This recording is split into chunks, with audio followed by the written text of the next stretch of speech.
For the final part of the wall exercise, now you really get the mobility into your back. Because the whole idea is better articulation of your spine. So before we were just setting ourselves up, learning the principles of lining up our spine with the wall. Now we're getting into actually moving one vertebra after the other. So you stay how you were in the first exercise, just for the general setup. Make sure that the low back is firmly planted against the wall. Your knees are bent enough, your feet are away enough so that this is really easy for you. This is your basis, this is what you hold. So now you just gently place your fingers behind your ears. You don't interlace them, you just put the fingers behind the ears and point the elbows forward because that makes it easier to round your upper back. So we really want to round our back and we start from the top.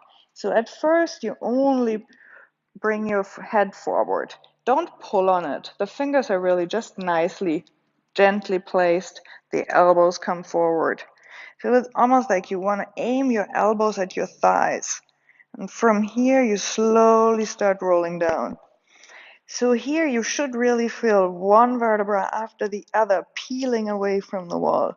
You keep the low back firmly planted, one after the other of the other vertebra comes away from the wall, little by little. So now I'm already here and I feel like the sacrum, the big bony part underneath the spine, is already going away from the wall as well. So you don't need to go down very far. This is not supposed to become a stretch. So from here you build it up again. One vertebra after the other goes against the wall. You have to really pull in your lower abs like crazy in order to get the very lowest of the lower back against the wall, and then you stack the next one on top of it. So you feel one after the other of these little nubs in the back of your spine push against the wall so you have the reference and you know that you're truly stacking one vertebra on top of the other. Now you come all the way back up. You can even open your arms up. So then we're in the second exercise. And then again, you're bringing your hands lightly behind the ears. Push the elbows straight forward and you start rounding. You really want to roll yourself as if you try to fit into a tiny little suitcase.